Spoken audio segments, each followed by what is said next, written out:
What's going on, guys? ShadowNinja here, and today we're talking stasis in Destiny 2. This is a element in this game that ever since we have kind of went to the Witch Queen expansion and we started doing some stuff with Light 3.0, this has been forgotten and nerfed, and here we are with a great subclass that is being handicapped. Now, I still think even in right now's stage, Season of the Witch, stasis is viable. But when you are using stasis, there is very little synergy with weapons to subclass, like we see with other elemental subclass synergies, like solar weapons and solar subclass are phenomenal. Void and Void subclass does take the icing on the cake of being one of the best synergetic combinations in the game, and stasis and its subclass is just kind of like, oh, I freeze things and I break things, nothing else. I'm not saying that's not valuable, but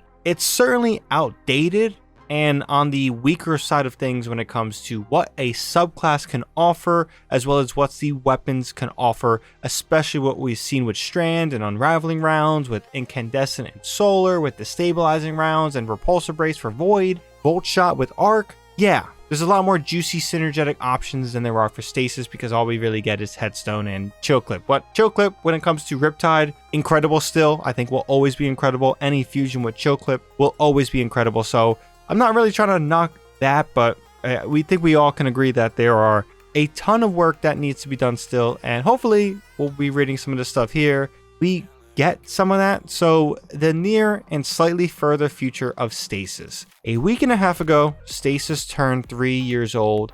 A lot has happened in that time. We have seen massive changes in the sandbox as we released the Light 3.0 subclasses. We added Strand as the 5th damage type in Lightfall. The overall power bar of the sandbox has shifted significantly, resulting in stasis feeling like it's been left behind. We have given stasis some tuning updates here and there, but we believe it's time to give it a bigger shot in the arm. Now, right off the bat, you kind of lead into like, oh, let's see what we're doing. And after this, it kind of falls a little flat for me. So starting in Season of the Wish and continuing in the final shape, we're making a number of quality of life changes to improve stasis reliability in combat, and we're reevaluating some of the previous tuning changes for stasis abilities with the goal of bringing them up to the current abilities power bar. Now, the first place they start is with fragments. So they start off with the fragment suite. For this release, we are focused on stat bonuses and penalties, removing those that felt unnecessary, tweaking them to make underperforming picks a little more attractive, or shifting them to better suit the gameplay of the fragment. So Whisper of Hedrons, they're removing the -10 strength penalty. Whisper of Impetus, it now provides +10 resilience. Whisper of Shards no longer provides +10 resilience. Whisper of Hunger, stat penalty changed from -10 mobility and -10 intellect to -20 strength. And Whisper of Bonds remove the -10 discipline penalty. So for the fragments, we should see a healthy rebalance of what we're going to use and not use. My personal opinion, I used to use fragments that gave me bonuses in my stats because, yeah, it just made sense. Some of the other stuff just wasn't really valuable, especially as a Titan stasis player. Whisper of Shards for me is kind of the biggest one. Losing that +10 resilience does suck, but again, we're not really having much negatives here, so I guess it's fine. Let's see how it plays out. Now, for Hunters, we're making changes targeted at improving the reliability of Withering Blade in all content. Winter Shroud in PvE. Withering Blade now travels faster, has longer lifetime, bounces an additional time before expiring, and is more consistent in finding a target both before and after bounce. Little nerfs for this in a PvP sense, but they increase your projectile speed by 10%, increase maximum projectile lifetime by 10%, increase maximum bounce count from 2 to 3, and increased tracking consistency. Winter Shroud is getting an update to be more forgiving against PvE combatants with longer slow duration and increased area effect. We're also increasing its slow stack count against PvE combatants from 40 to 60, enabling things like 6 Coyote to more easily freeze enemies, or for a freeze to occur more quickly after a quick Dustfield dodge combo. Some of the changes coming is increased slow stacks applied to PvE combatants from 40 to 60, increased slow duration applied to PvE combatants from 4 seconds to 8 seconds, and increased slow duration size versus PvE combatants from 8 meters to 9 meters. Now for hunters, this should be intriguing. I'll be honest, I haven't messed around with stasis too much with hunters. The process to get stasis was honestly frustrating, and I kind of just avoided it altogether. Obviously they made changes, so I'll fully stick my teeth into stasis with hunters. I think this was a really good PvE class. We'll see how things shape up in PvE. Let's hope for the best though. Now for Titans, we're walking back a few changes made in hotfix 3.1.1.1 and 3.2.0.3. Really proud of myself. I didn't struggle to say that. To Shiver Strike and Glacial Quake that no longer fit the current sandbox. We've returned the ability to freeze nearby targets on cast of Glacial Quake with a reduction of radius from its previous version, making casting in close quarters significantly safer than its current iteration. Thank God. For Shiver Strike, we restored the slow application to players on a hit. This was previously removed in a world where collision damage was still lethal to players. Now that targets don't need to be able to air brake with a movement mode or risk being splattered, we're more comfortable giving Shiver Strike a bit more offensive spice. Now Shiver Strike now slows on hit and behavior previously removed in a behavior previously removed in the hotfix. Fixed an issue where Shiver Strike will not function with melee kickstart armor mod. The only thing that I really don't like is the velocity, that there's no change to the velocity of Shiver Strike. I think that is a massive thing needs to be tuned. Not saying it needs to be where Beyond Light was. That could be a little bit too fast, but meet it somewhere in the middle. Now, Glacial Quake now freezes nearby targets on cast, a behavior previously removed in a hotfix. On cast, freeze impulse size versus players has been reduced from 8 meters to 6 meters. I will say that there needs to be a lot more done for Glacial Quake.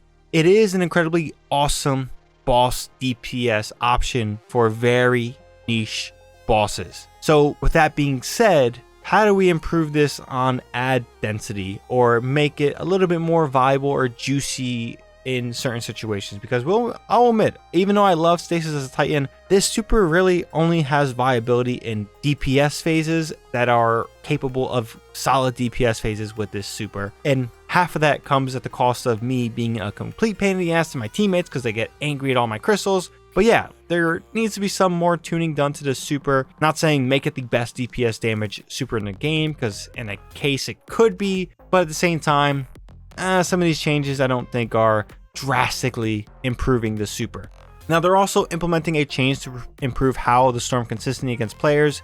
Seeing a target touching a stasis crystal created by HOW and not being frozen was a frustrating experience. HOW the Storm, they fixed an issue with that. Now for Warlocks, this should be intriguing because I still think Stasis Warlocks is absolutely incredible, and let's see what they do. So for Warlocks, we're making a couple of quality of life improvements to Frost Pulse and Penumbral Blast.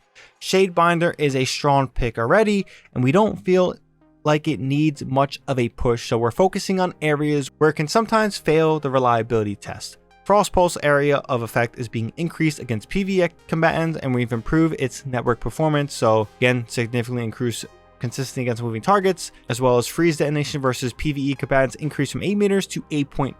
Penumbral Blast is intended to be a skill shot with a high payout, but the change made in a hotfix to reduce the detonation size with impacting the environment can sometimes make it feel too inconsistent, and with the update we're increasing the detonation size by 33%. So this will basically go from 1.5 meters to 2 meters. Let's see how awesome that is. Now, Chainbinders will directly benefit from tuning changes being made to Glacial Grenade. Currently, Black Watcher's cooldown is directly tied to the base cooldown of Glacial Grenade.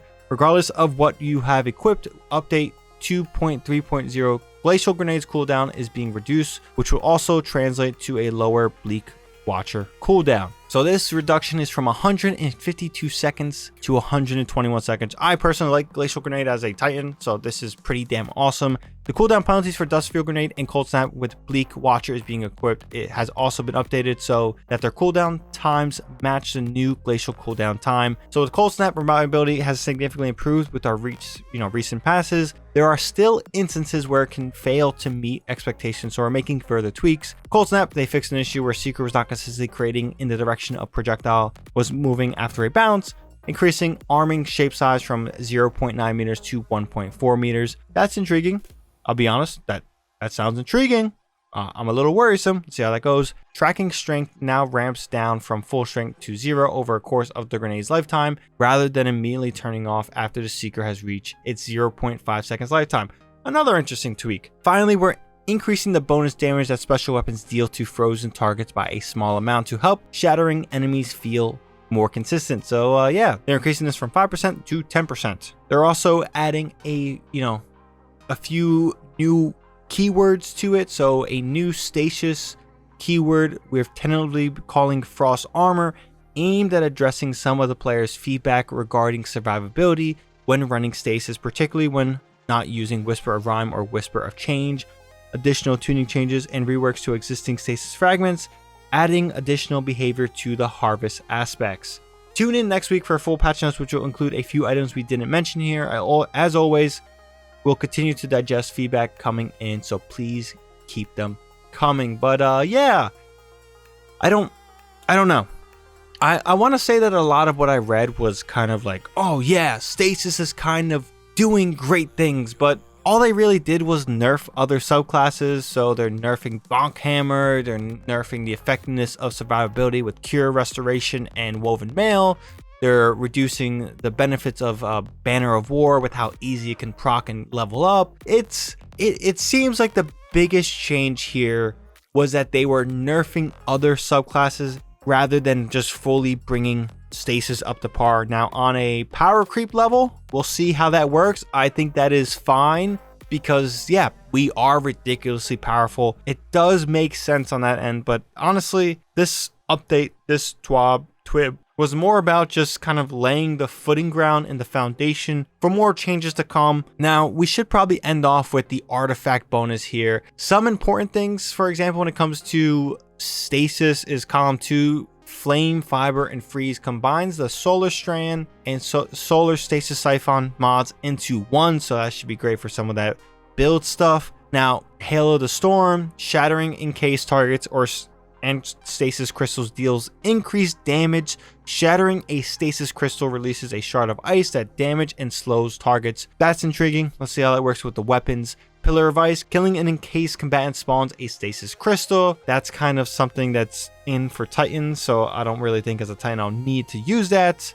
Torch, while radiant, deal increased weapon damage to combatants affected by Strand and stasis debuffs, so that should be intriguing to see how Solar radiates for other subclasses. But yeah, I don't know. I don't know. There's a lot of Solar buffs in the artifact bonus, in the artifacts in general, and not too much to stasis. So yeah, now Dragon's Bite is another stasis buff, but it's with Strand or stasis. So breaking a combatant's shield with a Strand or stasis weapon has a chance to suspend or freeze that combatant. Wearing Season of the Wish armor increases this chance. So honestly, that is a change. Like this, Season of the Wish armor increases this chance is something that's long overdue. I got tired of that bullshit currency buff that these armor sets were giving. Made it no reason, in my opinion, to use them because I play the game too much, but that's intriguing. Season of the Wish armor increases this chance for Dragon's Bite. But yeah, that's kind of it. The artifact also highlights that rocket launchers will be the sole DPS beneficiary of the season, and then Witcher armor looks cool. But yeah, this was an interesting TWAB that did something for stasis, but not enough. So I'm curious to hear you guys' thoughts on these changes. Are you excited for stasis and the updates and potentially the new future for this subclass and element? I still think they need to do more, but hey, I'm someone who maybe it's not easy to convince me that they can make stasis good. I don't know. Leave a comment down below, and as always, we can have a conversation about it because I like talking to you guys about things in Destiny or whatever the video is about. Also, if you guys enjoyed this video and found this video informative, be sure to drop this video a like, helps out the video a ton, and to stay updated all the content coming on this channel. Obviously, we have a brand new Call of Duty game, which I'm enjoying, and other people are review bombing. Yeah, that's on the channel. Destiny 2's new season is really exciting, even though it may be the longest. We'll see how things go on that end. And yeah, Rainbow Six Siege content dropping pretty damn soon, tomorrow to be specific. So if you guys want all that good content and are new here, definitely be sure to hit that subscribe button and that bell to be notified when I do drop new content. But until then, that's all I got for this one. Hope you guys enjoy the holiday, whatever you may be doing. ShadowNinja here, and I'm out.